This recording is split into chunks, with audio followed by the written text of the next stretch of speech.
Po ba? Okay. Okay po ba yung sound system? Okay. Okay.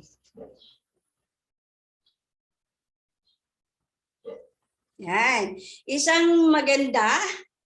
Kanina makulimlim, pero sabi nga may gawain ng Diyos, kaya lumiwanag na. Amen? So, mapagpalang araw po sa bawat isa sa atin at nagagalak po ako dahil after, kasi 2018 po ako bumalik ng Pilipinas, nakakamiss po ang ganitong gawain. Namimiss ko po yung pulpito doon sa Terrace Hotel. But then, sabi nga, hindi naman nalilimitahan ang gawain ng Diyos. Amen? So, saan man po tayong dako naroon, Luzon, Visayas, Mindanao, Asia, alam ko may lagpas pa, even Canada, may mga kapatiran tayo. So, sabi nga, kami man po, sa part namin na kung saan na kami dinala ng Panginoon, pero hindi po tayo dapat huminto dyan. Amen? So, sa umagang ito, nais po muli ipaalala ng Diyos na meron po siyang ibinibigay na kasunduan po sa atin. Sa tayo po na tumanggap na sa Panginoon, tayo po na ina-acknowledge natin sa ating buhay that apart from God, we are nothing and we can do nothing. Amen? So, simulan po natin. Allow me to read.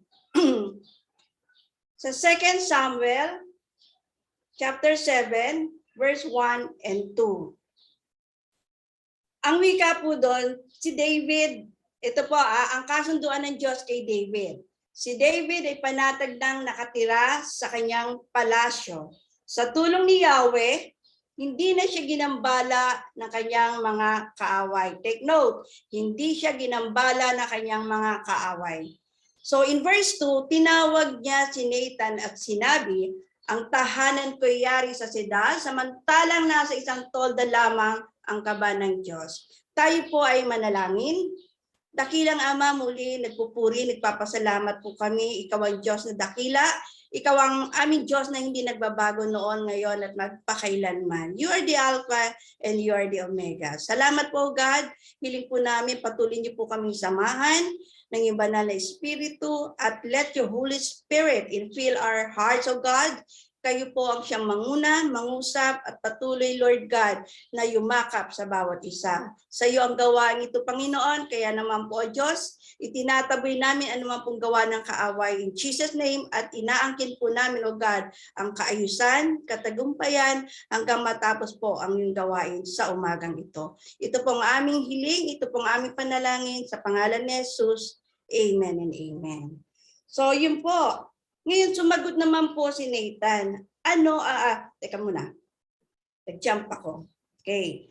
So dito po, sinabi niya, tinawag niya si Nathan. So doon niya inilahad yung laman ng puso niya. Ito yung plano niya. Ito yung gusto niyang gawin para sa Panginoon. Amen.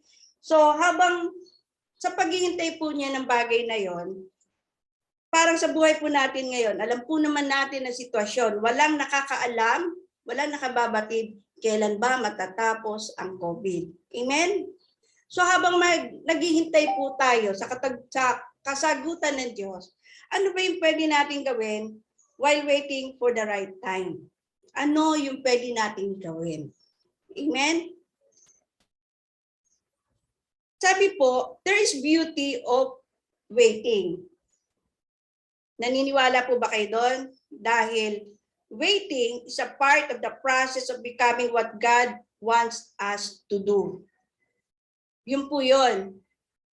May proseso na dapat tayong pagdaanan sa paghihintay. Hindi pa pwede yung mainipin dito. Amen? Hindi pa pwede yung kaya po matagal, sabihin natin matagal, na na-flatten yung tinatawag na curve. Ito po yung aim natin ng government, amen? Kahit sino naman po ini-aim yan. Mapanatag na, ma-flatten. Merong mga tao, naroon yung tinatawag na napakatigas ng ulo, amen? Kayo po ngayon sa Brunei, actually, ngayon yung palang nararanasan, yung napagdaanan na namin, yung naranasan na namin, at napagtagumpayan na namin. Second wave na tayo, pero parang kayo first wave pa lang. Ang Pilipinas, very resilient nga daw po. Ang mga Pilipino, lahat na ibinato. Bagyo, lindol, everything. Pero nananatili pong nakatayo. Amen? Sanay po tayo sa pagsubok. Di katulad po sa iba na konting bagay lang, umaaray na. Tayo, lumalaban po tayo. How much more if you are the Son of God, ikaw ay anak ng Diyos dahil in-acknowledge mo siya bilang yung Panginoon at tagapagligtas ng buhay mo. Amen? So, mas malaki po ang edge natin sa bagay na yon. Dahil meron tayong kinakapitan, meron tayong tinatawagan, meron tayong napakalaking Diyos. Amen? So, yun po. Ito po ang tugon ni Nathan. Sumagot si Nathan, isagawa mo ang iyong iniisip sapagkat si Yahweh ay suma sa iyo. Sorry po, nagkamali ako ng ano dyan. It's 2 Samuel chapter 7, verse 3. Okay? Ito po ang naging tugon sa kanya ni Nathan. Sige, gawin mo. Gawin mo sapagkat si Yahweh ay suma sa iyo. So may blessing ano? Binigyan po siya ng pahintulot. Now, isang bagay po nung pinag-aaralan ko po ito, may iniwan po si King David na napakagandang example para tayo po ay tularan po natin siya. Ang una po niyang ginawa, kung mapapansin po ninyo, di ba sabi niya, andun yung desire niya eh. Alam niya, ito ang sitwasyon. Pinagpala ako ng Diyos. Ito ngayon ako. Napakaganda, payapa ang buhay ko. Amen? Pero nakita niya yung sitwasyon na kung nasaan, walang sariling tahanan ang Panginoon. Lagi lang nilang bityan, di ba? So, kumbaga walang fix. Ang ginawa niya is, una, he seek the Lord for confirmation. Seek the Lord for confirmation. Lord, ito yung plano ko. Pero hindi po siya basta-bastang sumugod. I mean, sabi nga, may nais gawin si David. Pero sa halip na aksyonan, agad-agad, yung kanya pong iniisip, yung kanya pong pinaplano para sa Panginoon, nagtanong po muna siya through the prophet Nathan. He consulted the Lord through the prophet Nathan. So ayan po, seek the Lord for confirmation. Marami pong tao bumabagsak sa bagay nito. Sabi nga, oo, maganda. Maganda yung layunin mo. Ito yung hangarin mo. Sa pananaw mo, maganda naman siya. Maaring iba, napagsabihan mo na, oh, maganda yan bro, sis. Sige, tuloy lang. But then, hindi po yun yung kanyang unang kinukonsulta, kumbaga. Una niyang tinanong ang Diyos. Seek the Lord for confirmation. Kaso nga lang po, paano kung sa halip na yes, yet no, a big no, ang binigay sa iyo ng Diyos? Yan. Ano mararamdaman mo? Di po ba? Ano ang mararamdaman mo? Para yung walang iniwan yan, bakit ganun? Eto naman, siya na nga ipagpapatayo ko, parang may ganun pang effort, siya na nga ipagtatayo ko, siya na nga yung ganito, gagawan ganyan. Pero bakit ayaw pa niya? Tinatanggihan ba? Tumatanggi ba ang Diyos sa plano ni David? Parang mapapaisip ka, di po ba? May pagtatanggi ba doon? So tingnan po natin. Ito po kasi ay God's plan. Meron pong plano ang Diyos. Meron din plano ang tao. Di ba? Pero mas maganda yung tinatawag na sovereign will kesa sa permissive will. Pag sinabi po nating sovereign will, ito po yung tinatawag na predestined or yung hindi pa man tayo narito sa mundong ito, may plano na ang Diyos sa buhay mo, sa buhay ko. Amen? So, ano man po yung magandang plano natin, pero mas maganda kapag yung will ni Lord ang nangyayari. Kasi He knows the best for us. Walang iniwan sa isang magulang, sabi nga natin, pag nanay, di ba, lagi tayo, si nanay, lagi kong pinapalo, lagi kong sinisermonan, lagi kong ganito, ganyan. Pero sabi nga, mother knows best, sabi nga nila, di po ba? Siyempre, alam ng isang magulang, nararamdaman ng isang magulang, ayaw niyang mapapahamak yung kanyang anak. Ayaw niyang napapahamak yung kanyang mahal sa buhay. So, ganyan lang si God. Malayo pa lang, pinagplanuhan ko na itong mabuti. Salamat, maganda yung layunin, ang plano ni King David. Pero minsan may kakulitan din ng tao. Kaya dito po pumapasok yung tinatawag nating permissive will. O sige na nga, makulit ka. Sige, pagbibigyan kita. But, tanggapin mo kung ano ang magiging bunga sa iyong ginawa. So, kaya ka lang inalaw ni Lord? Sige, para what?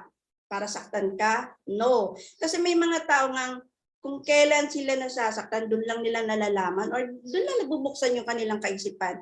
Tama pala si Lord. Amen? So, kinakailangan po naka-in-tune tayo kung ano ang plano ng Diyos sa atin.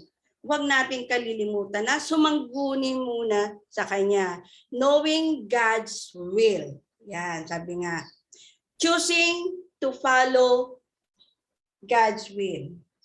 May mga verses po kung iniwan dyan. Pwede niyo pong take note na lang. Pero tingnan po natin yung Matthew chapter 7 verse 13 to 14. Alam ko, karamihan alam na ang bagay nito. Ito po yung tinatawag nating narrow and wide gate. Yan. It's your choice.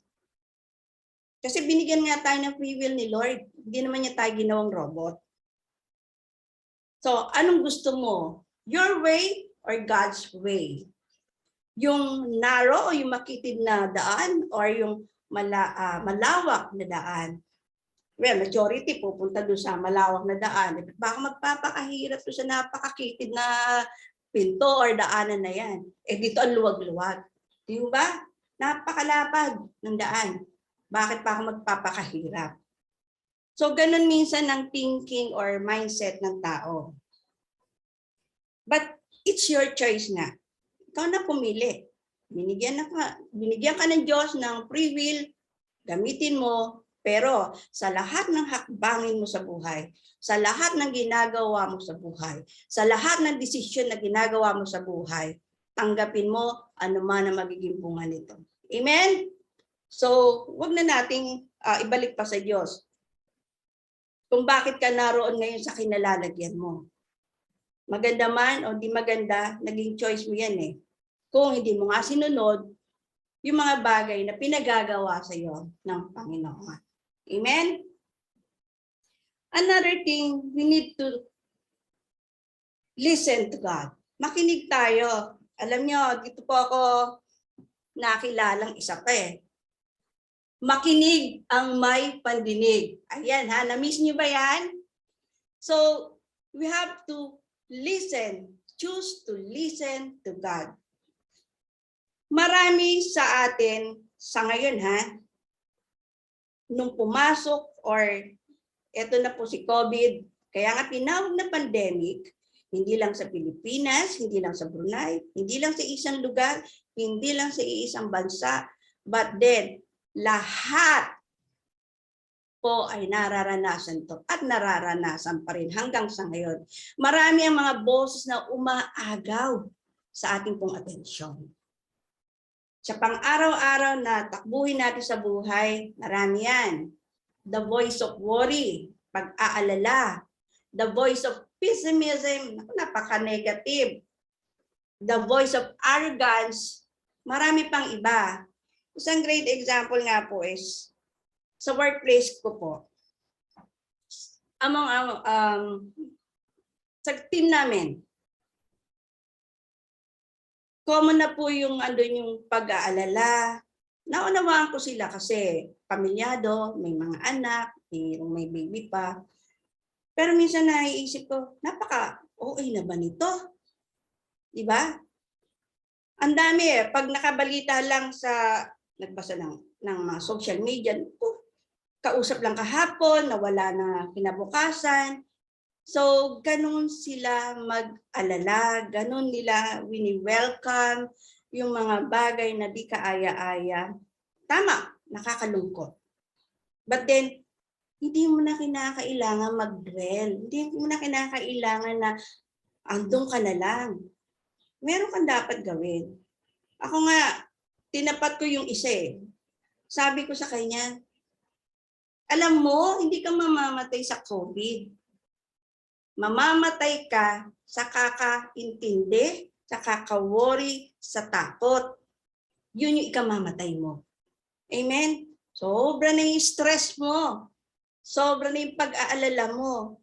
Na agaw na yung attention mo, hindi ka na nakapag-focus. Sabi nga din pa, let us fix our eyes to Jesus, the author and finisher of our faith. Amen? Huwag kang mangamba. Hindi ka nag-iisa. Oo, ako nag-iisa. Dito sa bahay lang. But then, sabi ko nga minsan na sa nakausap ko, ewan ko ba, paano kung nalalagpasan?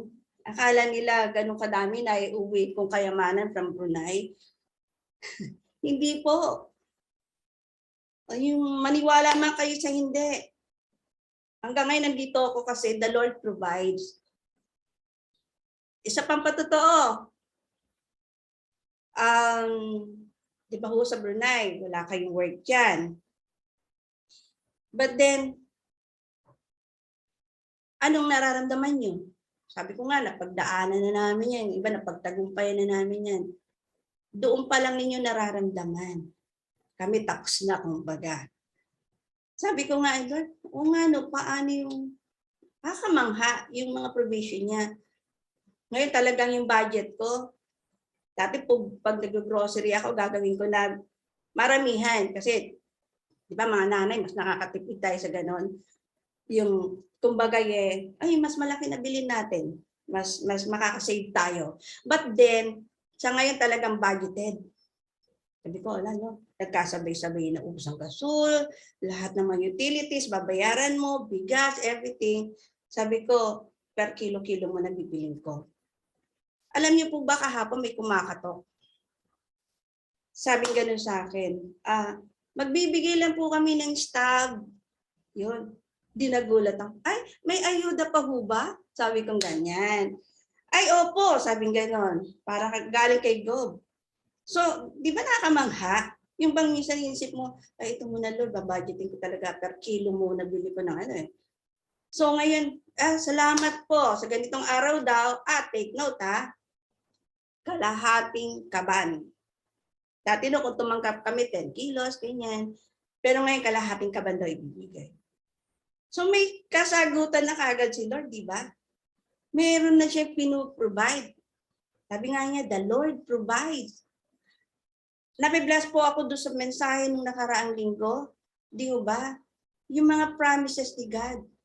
Nagpatuloy lang tayo sabing, keep holding on God's promises. Learn to listen to the voice of God. Learn to listen to the voice of Jesus. Maraming mga problema sa paligid natin. Marami pa. Dito nga sa Pilipinas, may lumilindol araw-araw sa Mindoro yata yun, then somewhere in Batangas. Sa inyo ngayon pa lang yun na to feel yung COVID. Ngayon nyo pa lang naranasan yung tinatawag na totohanang lockdown. Bawal lumabas. Kaya nga nauso yung kantang bawal lumabas. Amen? Dito pa lang makikita mo kung sino yung totoong Kristiyano eh. Pag sinabing bawal ganito, bawal lumabas, edi wag ka lumabas. Dahil alam ng Diyos na mapapahamak ka kung gagawin mo yan. Kung di ka susunod sa Kanya. Amen? So, kailangan natin ang sumunod. Sabi nga, choose to follow God and choose to listen to God. Hindi kawalan ang bagay na yan. Bagkos, mapagpapala ka kapag ginawa mo yan. Amen? Naririnig niyo pa ba ako? Okay pa ho ba? Tuloy lang natin. So, sabi nga kanina is for us to seek the Lord for confirmation. Ang pangalawa naman po ay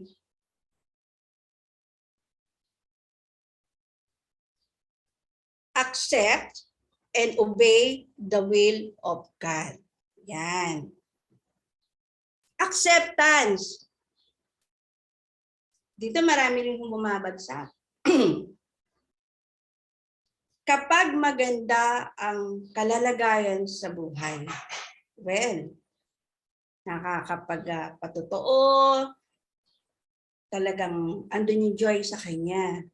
Pero tingnan po natin yung buhay na eto sinubok po ang bawat isa. Meron ba ho dito na hanggang sa ngayon, actually dito sa Pilipinas, meron pong hindi naniniwala o hindi pa siguro natatanggap na ito talaga sitwasyon natin. Di ba bago na nga po tayo? Ito na yung tinatawag na new normal. Dito po sa Pilipinas, ang daming Q. ECQ, MBCQ, GCQ, lahat na ng Q. Amen? So, kaya po ito na yung tinawag nilang new normal. Ito na ang bagong sitwasyon na ginagalawan ng mundo natin. Nung pumasok si COVID, marami siyang pinatigil. Marami siyang binago. Marami siyang pinahinto. Economic sa buhay ng tao. Amen? Yung ekonomiya masyadong naapektuhan. Maraming nagsaring business, malalaki ha, take note, malalaki.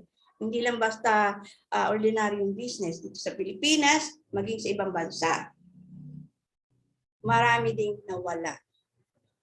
Marami na ang nagpaalam sa mundong ito.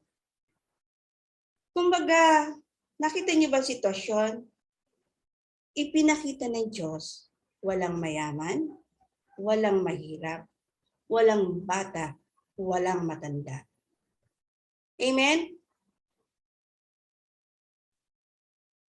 Kasi dito, ang layunin ba ng Diyos ay para lamang saktan tayo or meron lang siyang ipinauunawa sa tao? Amen? Meron siyang nais ituro sa tao. Aminin na natin, nung nagkaroon ng tinatawag na lockdown, doon nyo nalaman ang kahalagahan ng pamilya. Totoo, hindi? Doon natin nakita yung kahalagahan ng ating pamilya. Na nakikita kayo, buti nga, may high-tech na po tayo ngayon, di ba? Nung araw wala pang ganito. So how much more, di ba? Baka marami na sa atin ng talagang, yung term nga ng mundo ay napraning.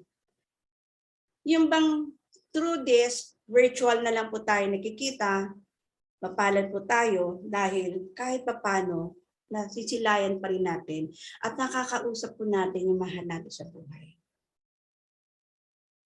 Sa amin po, sa side po ng other half ko, sa side po namin, pag pinag-usapan ng salitang COVID, parehas po namin naranasan. Lalo na po sa side po na Dan, first wave, ang sakit. Hindi lamang po sa nararamdaman. Gabi-gabi po kami noon, nananalangin, lumuluhod, umiiyak sa Panginoon. Hindi lamang sakit sa bulsa dahil sa pinansyal na gastos. Take note, nung kasagsagan, napakalaki po talaga ng gagastusin. Kaya ngayon po, dito nakita natin, may itinuro ang Diyos, the value of our family. Sabi nga, di ba, hanggat may oras tayo, hanggat nakakasama, nakakausap natin ang mga nabi sa buhay, huwag po tayo manghinayang sa oras. Ibigay po natin yan. Kung ngayon ate ko minsan tatawag yan dahil nga hindi kami pares ng time zone. Sabihin pa niya, Anong oras na? Hindi ka pa bumabangon. Take note, 2:00 ng madaling araw sa Pilipinas. Pero dahil siyempre, minsan lang nangyari yun. Ate ko yun eh. Yun na nga lang yung, kumbaga, time namin. Pagbibigyan ko siya kahit na inaantok po ako. Alam niya, sasabihin ko naman sa kanya, alam mo ba, hindi mo ba naaalala, magkaiba tayo ng time zone? Sa kanya, 2:00 pa lang dito na madaling araw. Tatawa na lang siya. Which is, tumagaan din naman yung loob ko. Dahil narinig ko na naman yung pagtawa niya. So, yun yung mga bagay na hindi kayang tumbasan ng ano pa man. Amen? Kaya po pag may nagko-call sa inyo, huwag niyo muna i-reject yan. Unless otherwise, nasa work kayo o what. Tanggapin niyo yan. Minsan lang yan eh. Kasi hindi natin alam yung pinagdadaanan ng sa kabilang linya. Baka yun lang yung time niya or kumbaga, pinag-ipunan niya yun eh. Pag-load niya, di ba? So, pahalagahan po natin. Oras, panahon, at ng ating mahal sa buhay. Amen? So, hindi mo man maintindihan sa simula kung bakit nangyayari ang mga bagay-bagay sa iyong paligid o sa buhay mo na lang. Amen? Sabi nga, just trust God. Tiwala lang. Sabi nga, magtiwala ka sa Diyos. Tayo nga, pagka di ba, may tinatawag tayong kaibigan mo, naging close na kayo, ibinigay mo yung pagtitiwala mo sa Kanya. Di ba? Single ka, naging double ka na, dahil blessed ka na ni Lord, nagkaroon ka na ng other half, di ba binibigay mo yung pagtitiwala mo sa Kanya? Eh, how much more kay God? Bakit di mo maibigay yung tiwala mo? Na meron siyang higit na magagawa kung anumang sitwasyon meron ka. Amen? Huwag mong isiping nag-iisa ka o ikaw lang. Hindi ka nag-iisa. Sa mundong aking ginagalawan po ngayon, nasa HR po ako ngayon, plus admin, tipid sa tao eh. Dito nagagamit pa rin. Tinanggap ko si Lord, yung sabi nga nila, sabi nga kanina ni Inay, ate ko or what.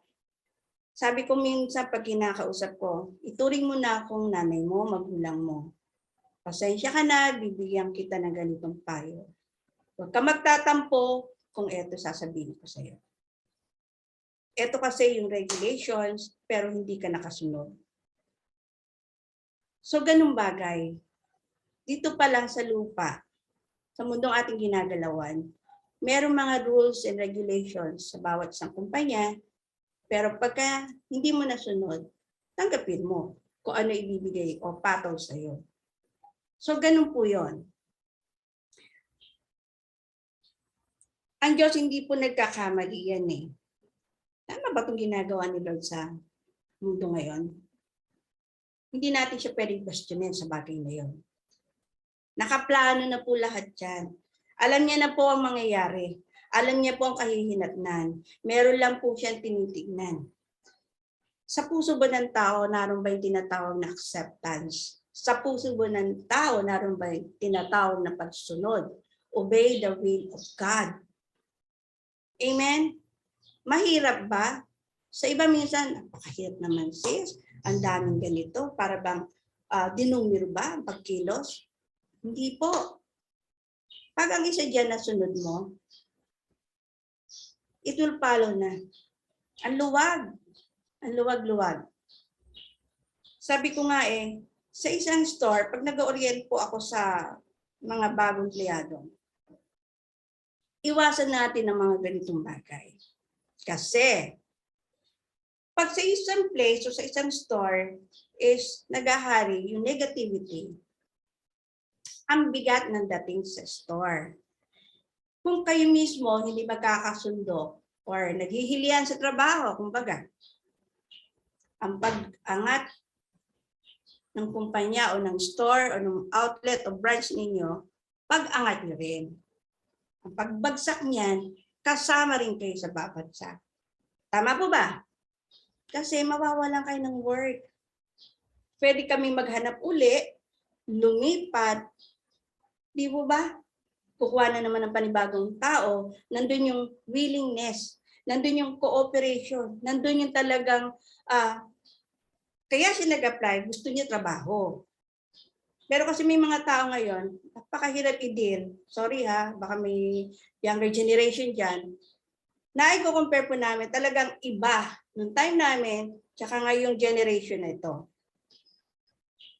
Sa nakakakilala sa akin, pag sinabi kong ganito, sa HR time na yon, marinig lang ang pangalan ko, alam na this. Pero ngayon, parang ako pa talaga yung, sabi ko, talaga lahat na nang ibababa mo, bababa ka na. Para bang, sino ba ngayon sino ba dapat ang ngayon, di ba? Parang sila na yung nasusunod. So, mahirap kasi nakikita dito na nawawala yung term na obedience. Yun yung mahirap dyan eh. Kahit sa isang tahanan.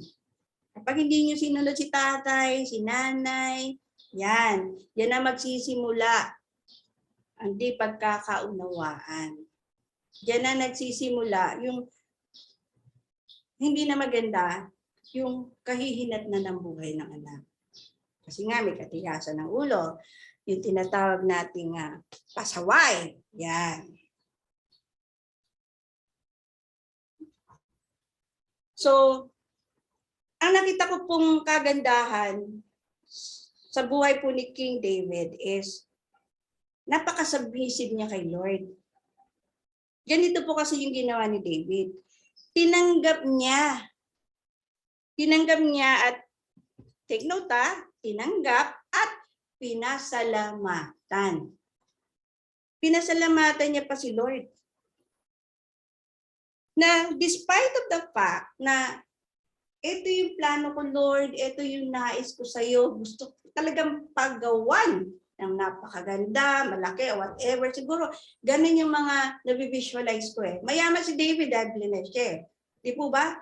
Pwede niyang gawin yun. May kumikinang na tahanan ng Diyos. Pwede niyang gawin. Marami siyang mga ginto, lahat, everything. Dahil super blessed po talaga si David. Pwede niyang gawin yun. Marahil yun talagang nais niya. Pero hindi nga po yun yung naging kasagutan sa kanya ni Lord. But despite of that, tinanggap po niya. Acceptance. And being submissive to the will of God. Kasi pag ikaw ay sumusunod, ibig sabihin nun, nagpapakumbaba ka. Okay, Lord, yan ang gusto mo, yan ang nais mo. Susunod ako. Obedience and submissive to the will of God. Ito yung mahirap minsan eh. Yung hindi nangyari yung gusto mo, alam mo naman maganda eh. Pero hindi yun yung naging kasagutan sa'yo. Di po ba? Ang ginawa niya, pinasalamatan pa niya sa God. Oh God, thank you Lord. Mahirap gawin yon.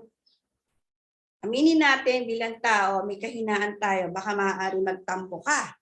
Di po ba? Pero hindi po yun ang ginawa niya. Pinasalamatan pa nga niya. Hindi man siya yung magtatayo ng templo para sa Diyos, ay mula pa rin sa kanyang angkan ang magsasakatuparan nito.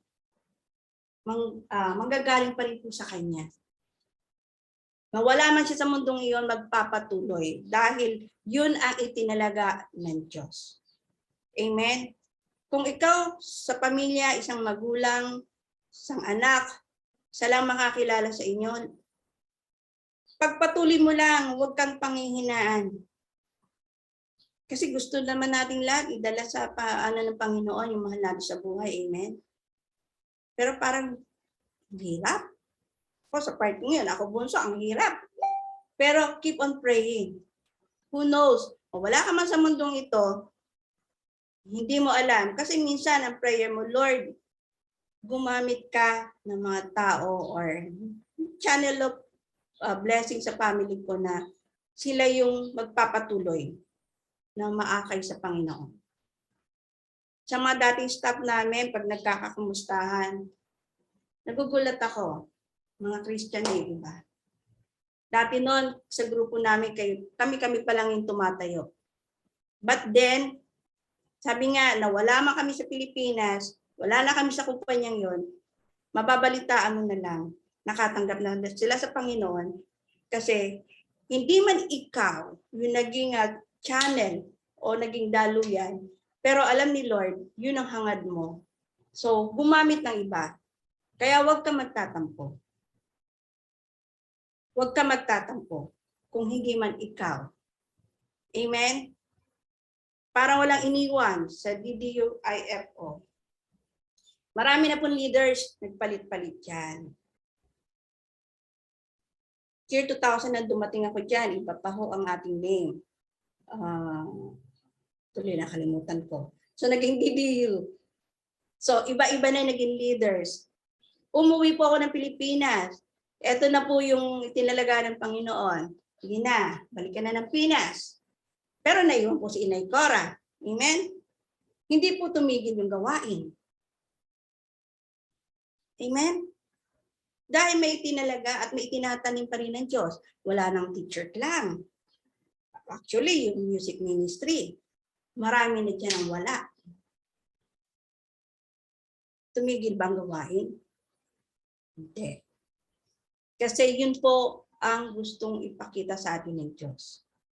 Magpatuloy at magpatuloy lang tayo. Hindi ka man italaga pa hanggang sa ngayon, nandiyan ka, may ilalagay ang Diyos. May gagamitin pa rin ng Diyos. Meron pa rin gustong hubugin ng Diyos para dyan. Who knows, kayong mga nandyan ngayon. One of these days. Ako may nakikita na akong, sorry, yung iba hindi ko nakilala, pero natutuwa po ako. Nagpapatuloy. Alam naman po natin napakahirap ng sitwasyon sa ganyang lugar. Pero nagpapatuloy, lumalago. Hindi porket nawala na si ganito, umuwi na si ganyan. Ako nung dati nalungkot, yung sabay-sabay, bigla nawala, pamilya. Lord, ang bigat. Parang ang bigat ng lumagan sa balikat ko. But then, ngayon lubusan ko na unawaan. Tama.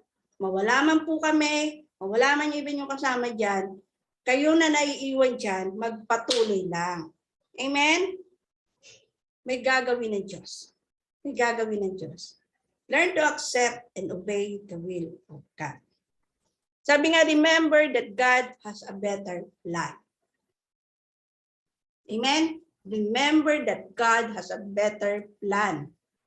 Kung sa pananaw mo, oo, ito maganda. Pero higit sa lahat, alam ng Diyos ang ginagawa niya. Alam ng Diyos ang makakabuti sa atin. And obeying God's law guarantees success. Ako naniniwala ako dyan. Obeying God's law guarantees success. Ibaba muna natin. Doon nga lang po sa sinasabi kung dito sa mundong ginagalawan natin, kung doon pa lang hindi ka na marunong sumunod. Itong policy pero hindi mo magawang sundin. Eh how much more si God na hindi mo nakikita? Amen? Pero kinakailangan sundin mo, gawin mo. Amen? Mas maganda po yung, eto na, may blueprint si Lord. Kailangan lang ilatag natin ng mainam. Amen? So, obeying God's law, guaranteed. Garantisado po yan. Walang mintis, walang palpak. Sinasabi niya, talagang very successful ka sa buhay mo. Kung susundin mo. Di po ba? Marami nga naghahagad eh. Ito gusto niya, ito yung ano niya, maganda. Maganda kung titingnan mo sa isang tingin, ang ganda. Oo bro, ganda ng plano mo. Maayos yan. But then, kung hindi naman yun ang kalooban ng Diyos, kung hindi naman yun ang plano niya sa buhay mo, you have to wait, you have to follow, you have to obey the will of God. Pangatlo na po ba? Amen. Pangatlo na po tayo sa mga bagay na iniwan po ni King David sa bagay nito. Number 3 is channel your energy to other endeavor. Ano ibig sabihin? Sabi nga, hindi man natupad ang plano ni David, ginamit po niya yung kanyang lakas. yung energy niya para sa ibang assignment na binigay sa kanya ni Lord. Amen? Yun yung maganda sa isang tao na hindi po nagtatanim ng sama ng loob o yung tinatawag nating pagtatampo.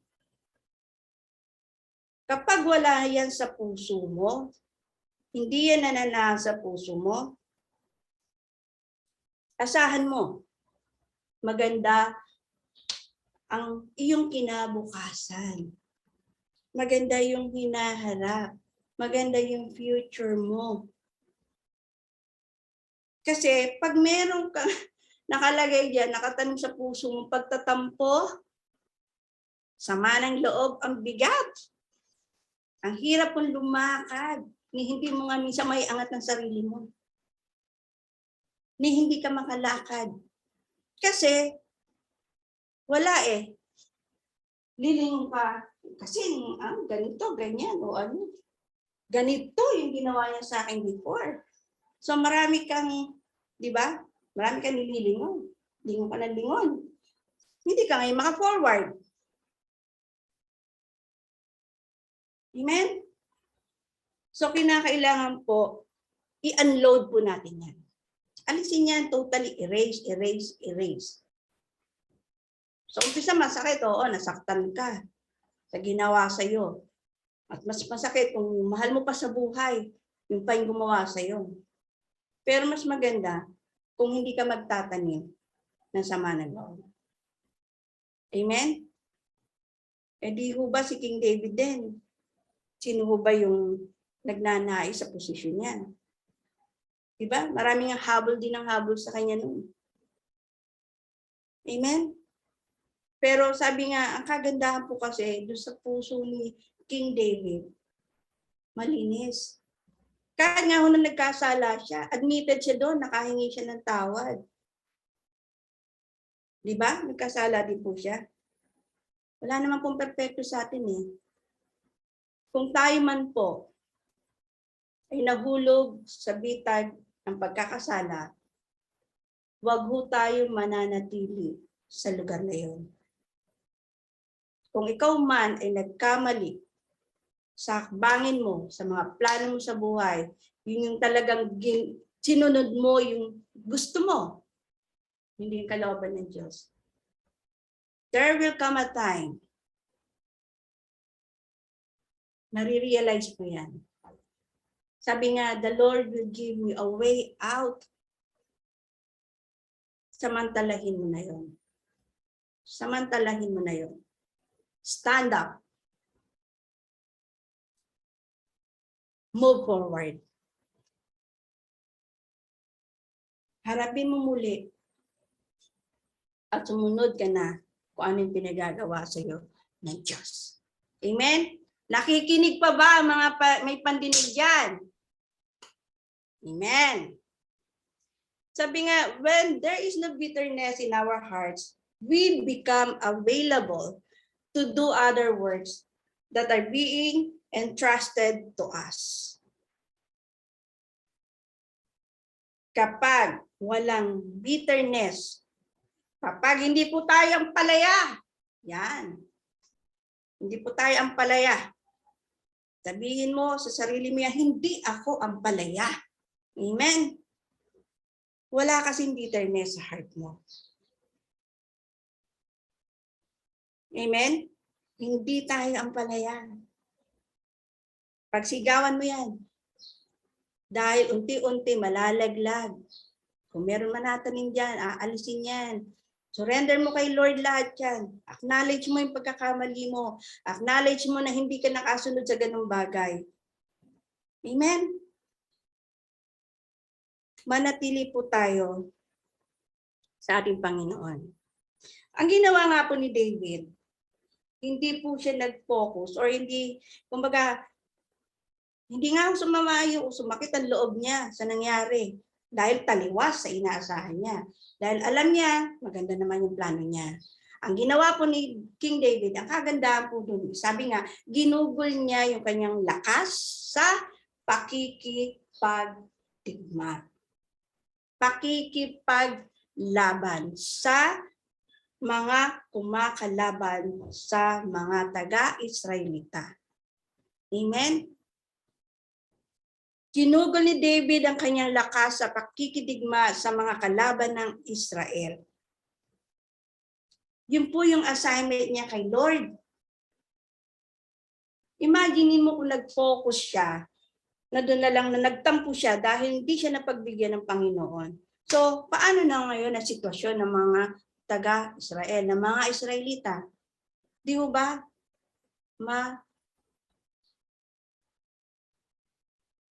Taob sila.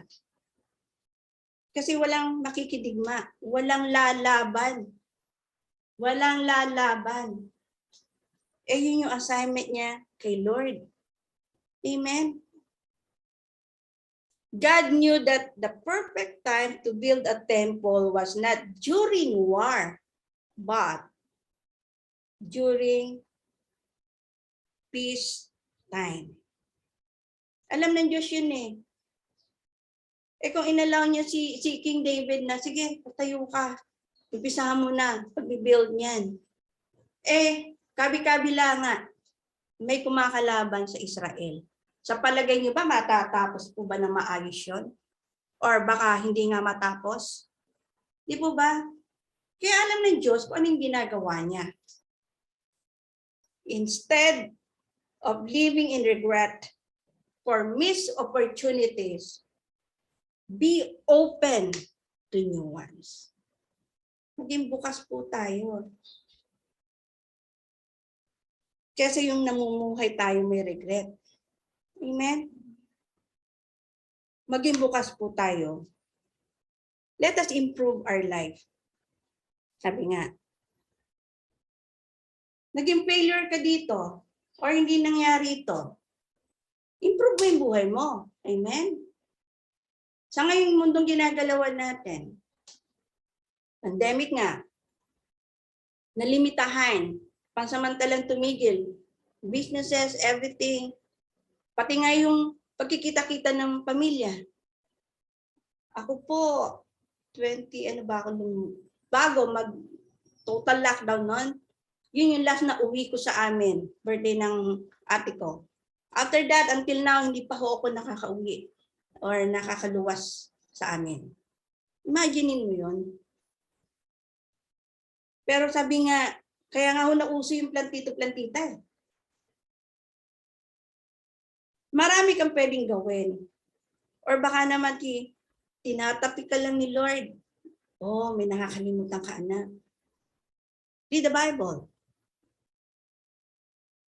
Muli mong balikan. Muli mong balikan. Pwede mo bang sabihin na, Lord, natapos ko na yan eh. Cover to cover. Pero sabi nga, in everyday may bagong revelation si Lord. May bago siyang kapahayagan. Kahit ba isang verse yan, sabihin mo nang, nabasa ko na yan. Alam ko na yan. Pero ang hindi mo alam, meron siyang panibago. Panibagong nais sabihin sa'yo, panibagong revelation. Amen? Dito nga, nagkaroon nga ng plantito-plantita. Iba na po ang galawan ng business ngayon through online. Mga deliveries. Kanya na po ngayon. Huminto ba? Kung huminto sila, di paano na? Gumawa sila, nag-isip sila, paano maipararating ang ganitong bagay. Ayan na, through ordering online. Nagiging techie tayo ngayon. Sabi nga ng matatanda, hirap sila. But then, unti-unti, matututunan po natin yan. Amen? Even sa mga government transactions ngayon through online. Ito na po ang tinatawag na new normal. Kaya wag po tayong titikil. Magpa-recharge po tayo kay God. Recharge in the Lord daily. Daily po ha. Hindi kung kailan ka lang mahina. Recharge in the Lord daily. Maganda po kasi lagi tayo nakakunik. Di ko ba ako prayer ko po talaga bago mangyari itong gawain na to, isa lang hiling ko kay Lord eh. Kasi humingi nga po ako ng prayer request. Alam nila kung sino sila. Sabi nga ng isa doon, granted na, answered na. Pero ang isang bagay nihingi ko, yung connection. wag masisira ang connection. Wag mawawala ang connection. Amen? Ganun din kay Lord. Pagka yan, ay, naku, weak ang connection. Ay, ang hirap. Kung yung relationship mo kay God, napuputol yung connection, weak yung connection, ano sa palagay mo mangyayari? Amen? Ganun din po yun. Kasi siya yung source ng power, everything. Amen? Subukan mong i-unplug, wala na. Subukan mong bumitiw. Sabi nga nung nakaraang mensahe, keep holding on God's promises. Amen? Ilan sa promises ni God?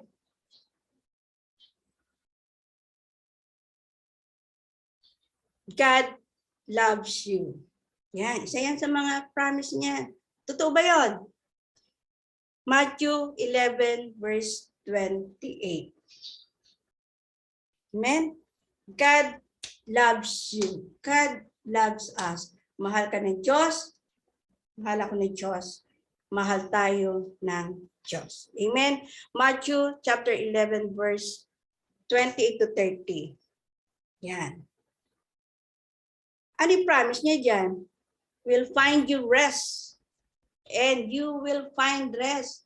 Sabi nga kanina sa awitin, you are the peace that guards my heart. Amen? Yun kasi yung promise niya. Isa lang yan sa promise ng Panginoon. Pangalawa, you can trust in God and His plan for your life. Yun po yung pangalawa. Dahil He will make your path straight. He will make your path straight. Pangako ng Diyos yan. Kung nakakonek ka lang lagi sa Panginoon, kung lagi ka lang sumusunod sa Kanya, kung naroon yung submissive heart mo sa Kanya, the Lord will make your path straight. Amen? And another thing, hindi ka matatakot. You don't need to be afraid. Hindi mo kinakailangan matakot. Isaiah 41:10, I will uphold you with my righteous right hand. Amen? Hawak ka ng Diyos eh. Huwag lang ikaw ang bibitiw. Magkaiba yun. Pagtangan ka ng Diyos, abay lahat na ng pagkapit gawin mo. Higpitan mo na kapatid. Gawin mo yan.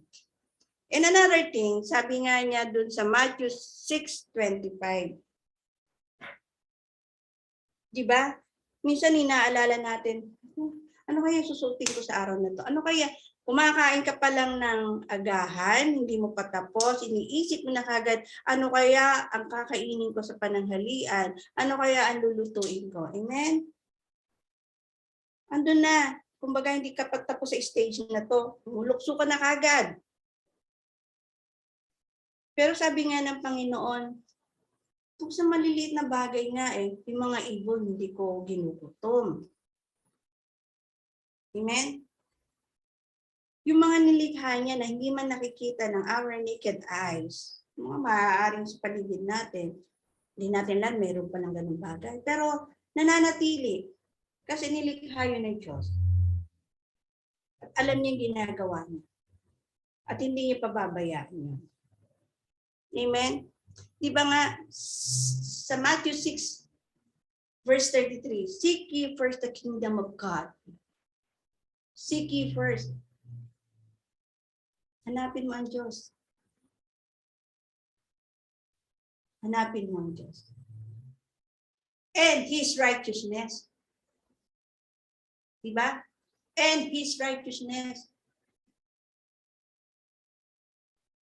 And all these things shall be added unto you. Ibibigay lahat ng Panginoon. Yung pangangailangan. Yung needs mo hindi wants, magkaiba po yun. Wants and needs, magkaiba po yun. Yung wants gusto mo lang, yung needs talagang pangangailangan mo. Hindi ka pagkukulangin ng Diyos. Amen? Amen po? Now, sabi nga, work out your own salvation with fear and trembling, for it is God who works in you both to will and to do for his good pleasure. Philippians chapter 2 verses 12 to 13. Work out your salvation. Sabi nga, di ba, una kong tanong kanina, ano yung pwede mong gawin while waiting? Kung ano yung talagang nais ng Diyos sa'yo o yung will ni God sa'yo. Nagre-reklamo ka ba? Ang tagal namang matapos ng COVID na to. Ang tagal naman ng hinihiling kong ito. Ang tagal, ang ganito. Ang dami nating murmuring. Ang dami nating, sabi nga ano naman ang murmur ng bata na to? Diba? Diyan po nakilala ang Israelita. Mahilig mag-complain.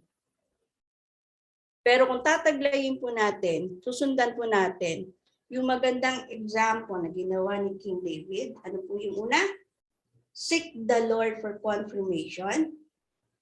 Second, accept and obey the will of God. And third, channel your energy to other in them. So, sa umagang ito, nais po ng Diyos.